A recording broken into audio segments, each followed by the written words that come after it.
This is my Star Wars The Force Awakens review of this movie.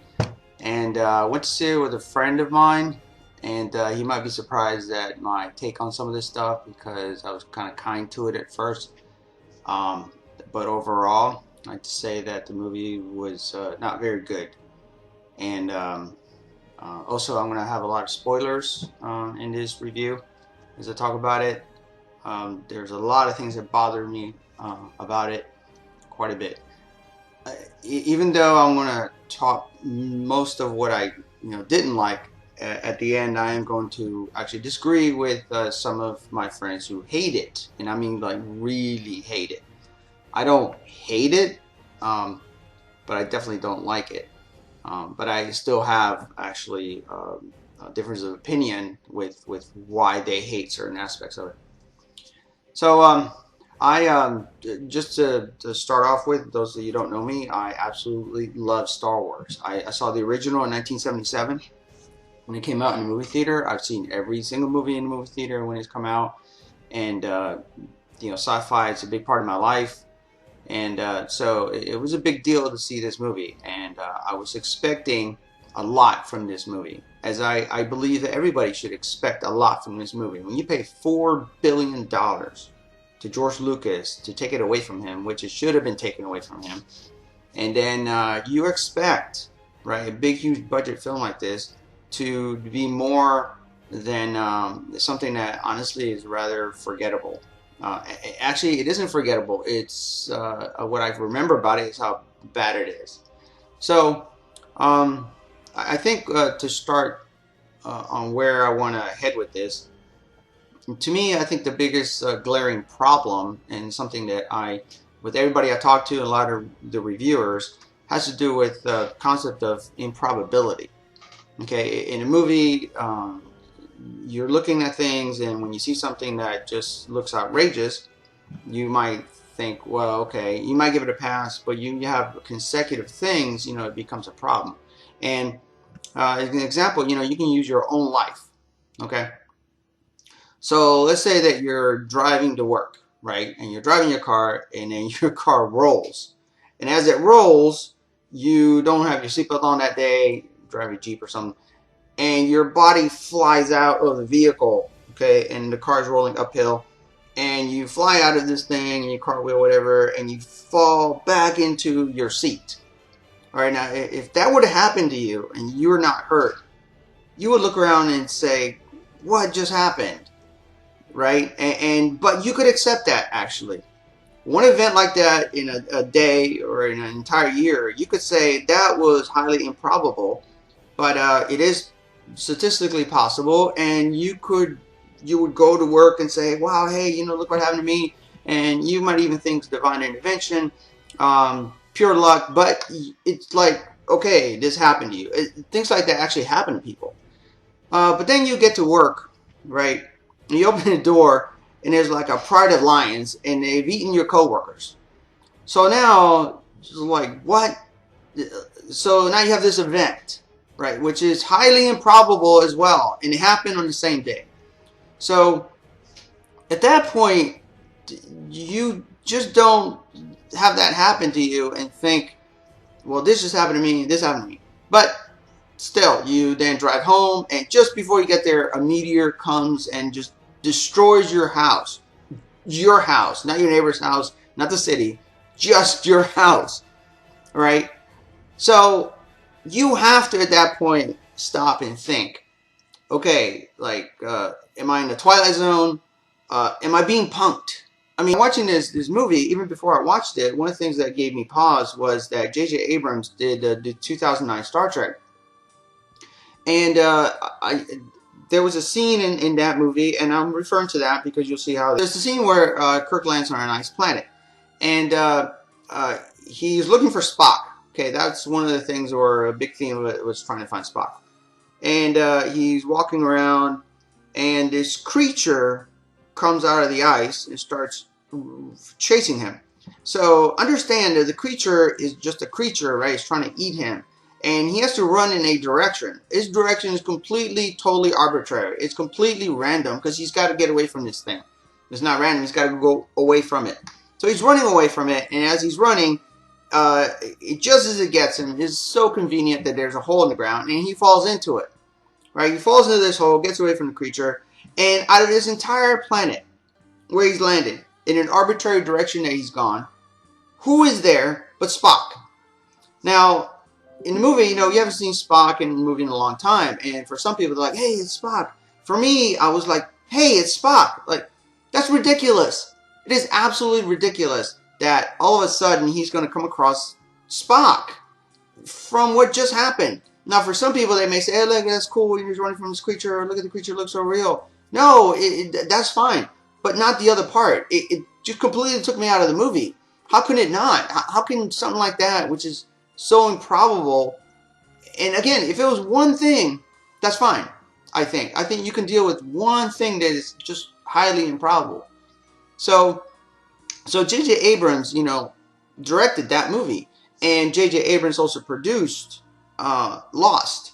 And if you know anything about Lost, you will know that that entire show is about improbable things. Connections between Jack and his sister, which were on the same flight. And then, John Locke's father, who is the one who ended up being responsible for the for the killing of Frank Sawyer's parents, and blah blah blah. And see, for Lost, that's fine. For Lost, for the concept of the show, for what was going on, that's perfectly okay for Lost. But this isn't Lost. This is Star Wars. And when you bring those elements that work fine in Lost, because you can explain them, and actually in that show, you can actually explain stuff, and we're okay, moviegoers, with things if they're sort of explainable. Okay, in my opinion. So what happens here with Star Wars? So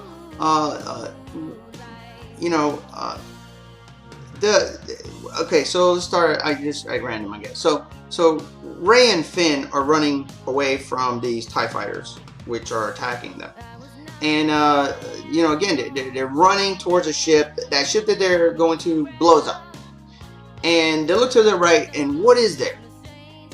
The Millennium Falcon.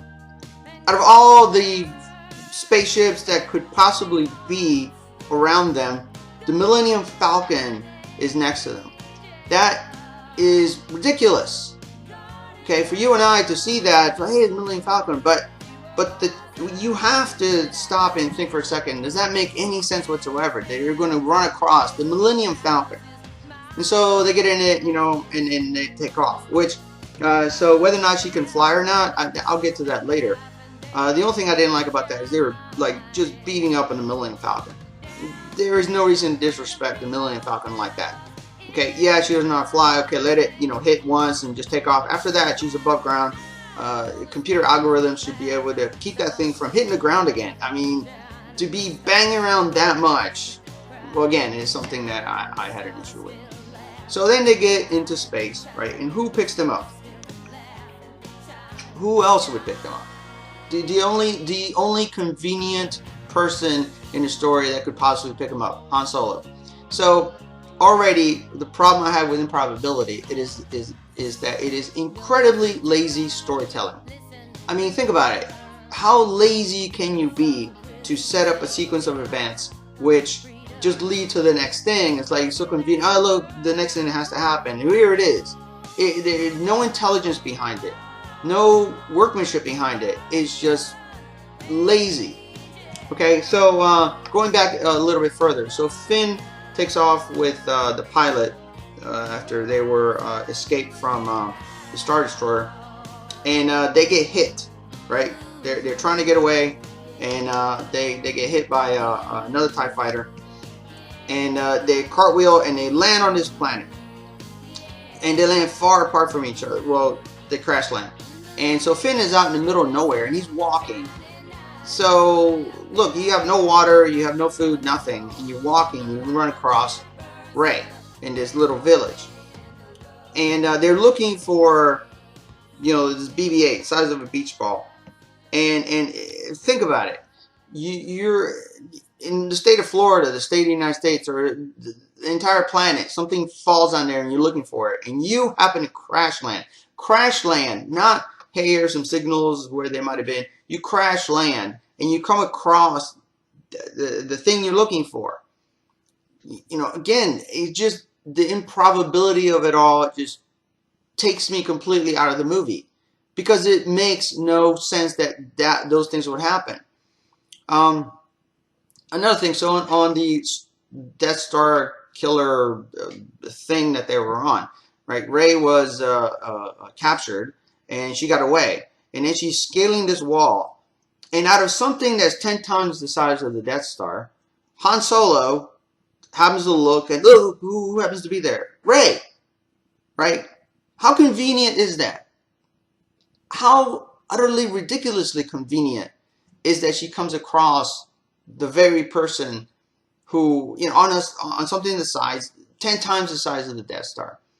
The fight that between Kylo Ren and Rey herself, you know, the ground conveniently opens up right between them. Right between them, it opens up so that they have to stop fighting. So again, just complete total convenience for convenience sake. Finding this lightsaber in a chest somewhere. Again, how convenient. Why would they go there? Why would it be there? Why would it call to her? Since when has anything called to anybody in any of the movies? R2-D2 suddenly waking up for no apparent reason, none whatsoever. Now, if things were explained, that I think that we could deal with. Okay, like people say, hey, it's sci-fi, anything can happen. Yes and no, actually.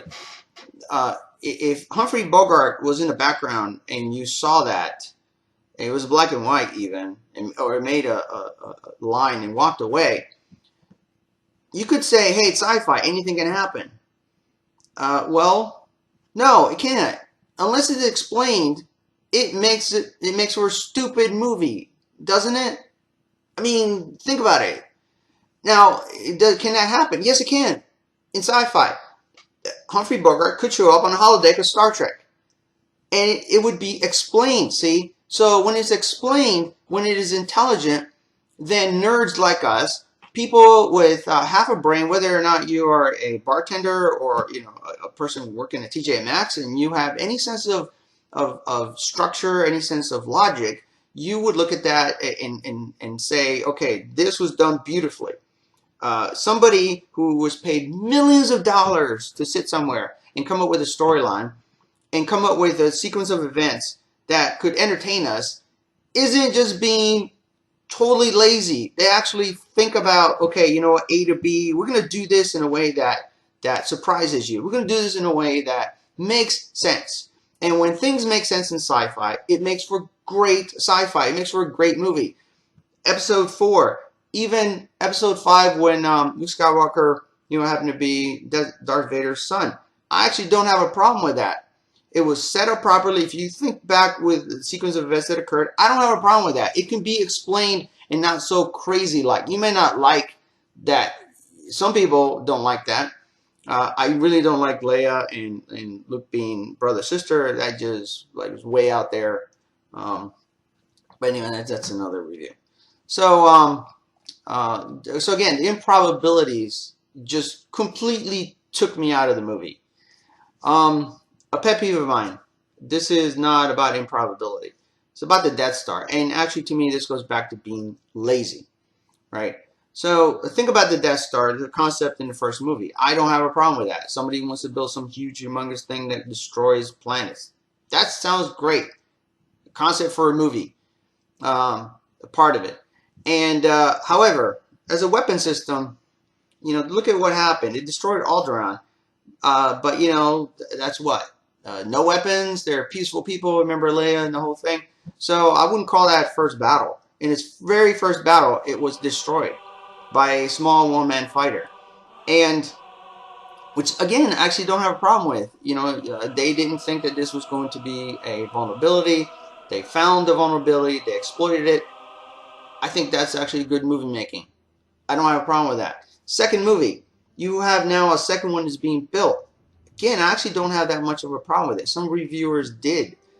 I don't, because you build something like this, you think it's going to work. You're already going to start building the second one because it takes probably a decade to build. And once the first one was destroyed, they figure, hey, maybe we can do something to make this one not so vulnerable. And they did.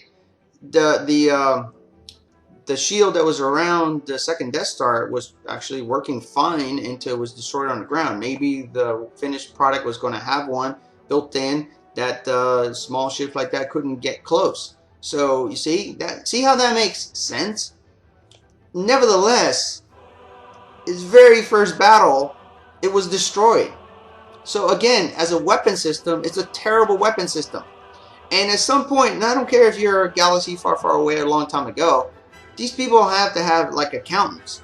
And 2 Death Stars down, such resources, it's ridiculous that they're going to build a third one. And this one's going to be 10 times larger than the second one. You see how logic works? You see how myself and other people can just easily tear it apart? Why in the world would they build one that is 10 times larger when the first 2 were terrible? And something else too, right? You know what's better than a Death Star? 1,000 Star Destroyers. 1,000 Star Destroyers can destroy a planet. Who said that? The entire Starfleet couldn't destroy the whole planet. It'd take 1,000 ships with more firepower than I. He said that. Han Solo said that. So you have total evidence that 1,000 Star Destroyers can destroy a planet. And guess what? 1,000 Star Destroyers does not find a small one-man fighter to be a threat. 1,000 Star Destroyers doesn't find 1,000 small one-man fighters to be a threat. So it would make sense that they would do something other than another Death Star, or even anywhere near it. So, see, to me, that's lazy. Like, oh, let's recreate the first movie. Lazy. You people make millions of dollars. Okay. All right. Moving on. So, so going back to what makes good sci-fi. So, we are not just tearing this movie apart. The ones that are the nerds, right? Just because we like to. We're not tearing Episode 4 apart. 5, Avatar, a lot of other movies that are actually really good movies. We don't have a problem with suspending, disbelief. Suspending, what's that word? Well, anyway, where we know there's no such thing as a warp drive. We know there's no such thing as an FTL drive. We can say, okay, you know what, this is maybe it's possible, but it's not outlandish. It works for the story, because the story is what matters. It's not just the CGI and all that stuff, Which, by the way, one thing, a positive thing I have to say about this movie, I was not overwhelmed by the CGI, which is great. CGI is overdone. It wasn't overdone in this movie. The music was terrible, by the way. If you go back to see it a second time, pay attention to me. The music was constantly playing, constantly in the background. And can you remember any of it right now? First movie, second movie, even the first episode, right? I could, in my mind right now, conjure up that music. It was somewhat catchy. It fit the part. It wasn't overwhelming. In this movie, it just played on and nothing. I can't remember anything from it other than the original theme, which was from way back. So the music was a big problem for me. Talking about other things, like for instance, now we'll get to what I think is a possible negative, which everybody has jumped on, and what to me I think could be explainable. Could be, doesn't mean it is. So it has to do with Finn, Rey, and Kylo Ren and their battles, right? So they talk about Finn, how he picked up a lightsaber and he doesn't know how to use it. How would he know how to use this thing? You know what? I disagree. He was fighting a stormtrooper that had a device that was somewhat similar. He's a stormtrooper. He's been trained, they said, since he was young. Okay then. He would have to have hand-to-hand combat with staffs, with different weapons. So it's a lightsaber. I think that he would be capable of actually manipulating it to some level of competence. However, that's fine when he was fighting another stormtrooper. Kylo Ren, no. I'm sorry. There's no way. Kylo Ren, even with partial training with the Force, he would be beyond any stormtrooper carrying anything. The battle between Kylo Ren and Finn is equivalent to Finn being in a wheelchair in a full body cast. Okay, and he's got the lightsaber. And Kylo Ren would not even start his lightsaber. Why would he just force pushed Rey into a tree and knocked her out. Why would he bother giving any respect to Finn by igniting his lightsaber? No, if you made a guy like that, if you were cold-hearted, you would just kick the guy and he fall down the hill and you kill him that way. You wouldn't bother taking out your lightsaber. You would just like this and take that lightsaber away from him. Why? Because he's nothing to you. He has no capabilities compared to you. Compared to another stormtrooper, I can buy that. Compared to Kylo Ren, no. No way. Not even close. Again, it made no sense. Going to Rey. So let's talk about Rey for a second. If you just take it at face value, and you accept that, hey, she's had no training whatsoever, then I would say that you would be right. Hey, the Force Awakens and she's able to manipulate. No, you know what? If you suddenly find out you had a 44 Magnum in your pocket and you took it out, you have a lot of power in your hand. Okay, Dirty Harry Callahan, didn't just pull out a 44 Magnum and start shooting and hit everything. I can guarantee you that he spent a lot of time on the range becoming proficient. You know, just coming from nothing, and again, you could say it's sci-fi, you know, hey, no, it defies not only logic, but again, it's just incredibly lazy. You know, why even have a movie? Just awaken the Force like with her, have another meeting with Kylo Ren. She will kill him because she was about to kill him then. And just go to the Supreme Commander. Oh my goodness. You know what? So first movie, second movie, the Emperor, right? Think about it. The Emperor, that's cool. The Emperor, the Fuhrer, the Supreme Commander. It sounds ridiculous. Really, they refer to him as the Supreme Commander. You know, the Grand Poobah actually would have been more, I think, appropriate. More ominous. It just sounded silly. It sounded childish, and so again, that's just another thing. But just go have her and you know, go fight him, and you know, she's had no training. Who cares? She beat this guy who has training. He's been trained for quite a while. Obviously, that he wasn't trying to kill her. You know what? Doesn't matter, because let's talk about what happened with Luke Skywalker.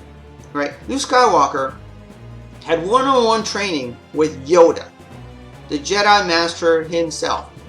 Yoda didn't have, like on The Biggest Loser, 16 contestants, and then Yoda's like, you know, spending some time with Luke. Luke had one-on-one, like individual training with Yoda. And partially trained, he still had training. And he goes up against Vader. And Vader tries to put him in timeout, you know, but Luke doesn't want to be in timeout. He gets out of the little hole he was in, and Vader's upset. And so Vader's not trying to kill Luke either, but he pretty much, everybody knows, he handed him his rear end.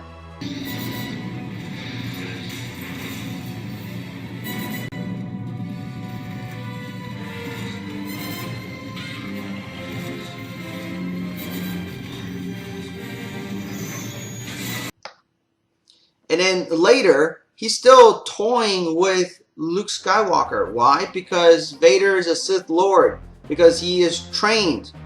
Even I think if Vader was partially trained, he would still have way more training than even Luke. But Luke, who is trained, is just getting his ass beat bad. And so what happens actually when Luke even gets a little bit upper hand? What happens? This happens.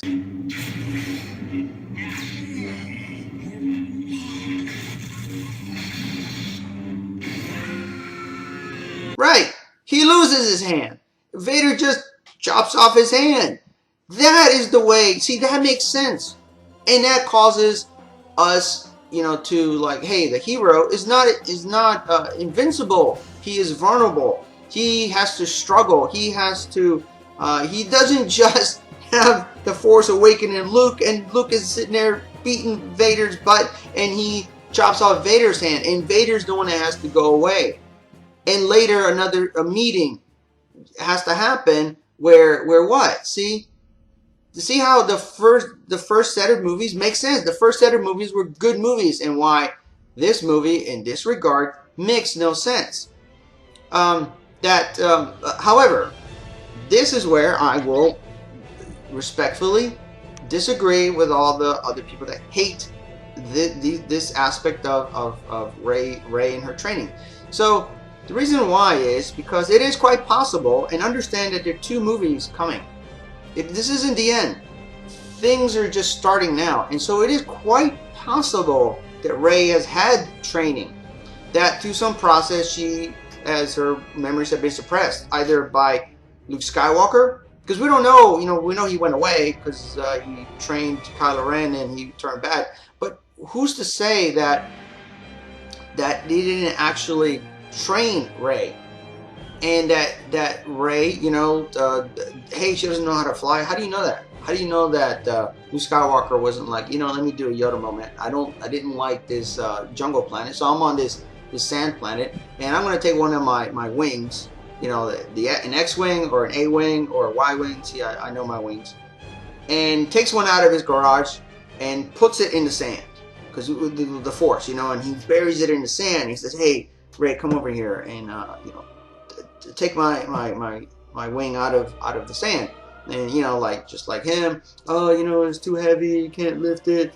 Then he goes to the whole Yoda thing, but he teaches her, and for her getting that wing out of the sand, he decides, hey, you know what? Let me go. Let's take it out for a spin. I'm a pretty good pilot. I'm going to teach you.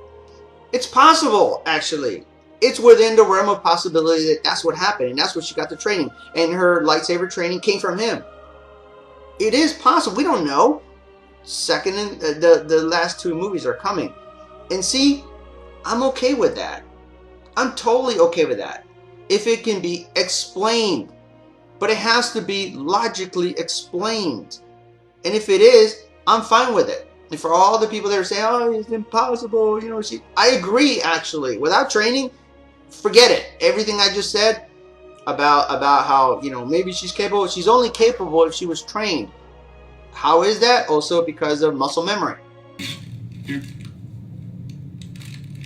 I keep wondering, maybe if I just think hard enough or eat hard enough, maybe I might remember.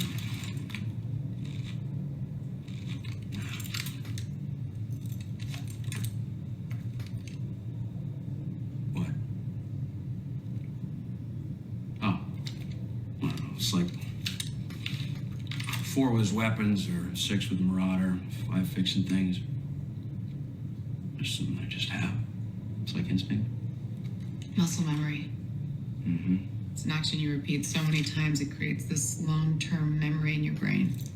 One so powerful that flying or fixing or that becomes automatic. Right. What was that?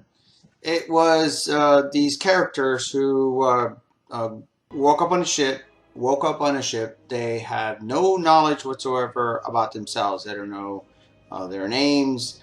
They don't know where they came from or anything. But one thing they have is they have these abilities. One guy knows how to fly the ship. He doesn't know how he knows it. So their memories were erased, but this remained. So see, in this show, it's explained and it makes sense. And that's a good sci-fi show, by the way. That comes from Dark Matter. In closing, A couple other final things. One thing, a person had a problem with General Hux talking harshly to Kylo Ren. And you know what? I don't have a problem with that. And you know why? Because think back, right? Episode 4.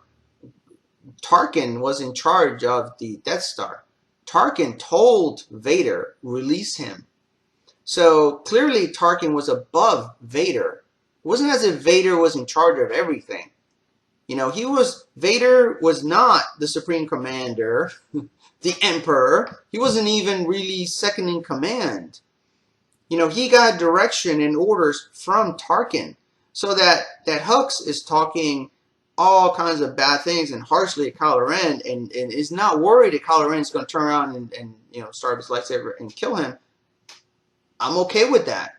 Again, that makes sense, but I don't have an issue with that. So I'm willing to give away where I can, but other things you can't give a pass. You can't give a pass to the improbabilities. You can't give a pass to the lazy movie making, lazy storytelling, the lazy acting, the like somebody else pointed out. So you try to tell me in the 40 years that Han Solo has known Chewbacca, he's never grabbed his crossbow and fired it?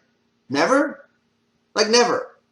I've had friends with 30 years, and I fired every one of their guns, and if they want to fire, my shotgun, like, here you go.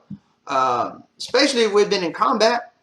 So, again, see, stupidities just abound in this movie. So, will I go see the next one? I don't know. I was hesitant somewhat. I wanted to see it just to see it. Star Wars, out of respect, actually. That's how much I love Star Wars. Out of respect, I thought, well, let me go give it a try. I paid $12. I'm glad I didn't pay 18 for IMAX and, all this other 3D, because that would have been a total waste. I'm sorry, $12 was a waste. I could have waited for a DVD. I could have waited for Netflix. I really could have, because I expect more, and I should, as a Star Wars fan, as the world was like waiting for this movie. Why couldn't they make a decent movie? How is it possible that Hollywood can't make... So basically, they made a movie and called it Star Wars, and because they called it that, then they made a lot of money. And because they called it Star Wars, I think a lot of people in their heads are like, hey, it's Star Wars, I can't, say bad things about it. Yes, you can. You can say it's crap, because it is. You really can. It's okay. You have permission to say, you know what, this is not a good movie. And again, why call it Star Wars? Call it Star Struggle. Call it Sun Wars or something, because it isn't Star Wars. Or I guess it is, and they screwed it up. Ultimately, that's what it is. You know what? Star Trek, the first one, 2009, was so bad. You realize it's forgotten. They went to Into Darkness, but the first one was just done. It was never to be talked about again. And I feel like that's how this movie is too. Which, okay, I was going to end, but so a thing about one last thing about so generally speaking, aside from the improbabilities, is just the movie development, just like character development, movie development. Back in, again, going back to Star Trek 2009, the development of Kirk was absolutely ludicrous. Okay, Kirk in that movie was entitled. He was told repeatedly, "Hey, you are exceptional," and he thought himself exceptional. Yet he did absolutely nothing to show that he was exceptional. If you know anything about the character, you know that Kirk was no dummy. Kirk aced his engineering exams. When he speaks to somebody like Scotty, who is a genius in the engineering department, Kirk can follow along with Scotty, can talk back and forth, because Kirk is, again, no dummy. Kirk went toe-to-toe with Spock, and Spock is like a super genius himself. How smart is Spock? Mr. Spock, you are second in command. This will be a dangerous hunt. Either one of us, by himself, is expendable. Both of us are not. Captain, there are approximately 100 of us engaged in this search against one creature. The odds against you and I both being killed are 2,228.7 to 1. 2,228.7 to 1. Those are pretty good odds, Mr. Spock. And they are, of course, accurate, Captain. Of course. And yet, Kirk beats Spock at chess. He beats Spock at chess. It's not all bad, Mr. Spock. Who knows? You may be able to beat your next captain of chess. Kirk out.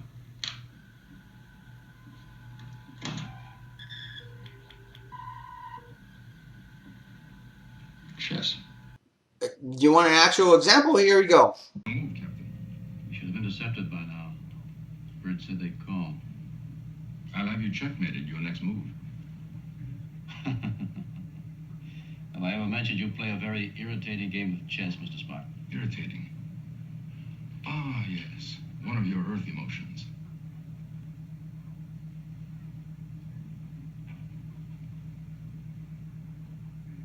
Certain you don't know what irritation is?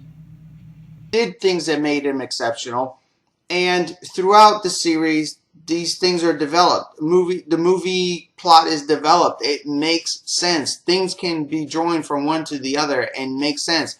And I'm sorry, but in this movie, it doesn't. It just, too many things didn't make sense. I know some of you, I've spoken to you, my brother, my friend John, my friend Rick, a lot of opinions I've gotten. Some of them have been that, hey, it's just a movie. Hey, it is a cartoon. There are a lot of movies that are garbage, and I'm repeating myself. Something that was a budget of this magnitude of supposedly, people that are exceptional, that should be exceptional in Hollywood to make a movie. Is this really an exceptional movie? I mean, do you like it so much? Why? Was it just because you saw an AT-AT, or, a Star Destroyer? Oh, hey, it reminds me of the old movie. Or is it because the movie itself stands on its own, that it's actually that good that you remember it like the others? And I would expect that they would make a movie to that caliber. I mean, why not? Why aren't we, again, I'm repeating myself, why aren't we expecting that? I expect it. I didn't get it, and I'm sorry, but the movie is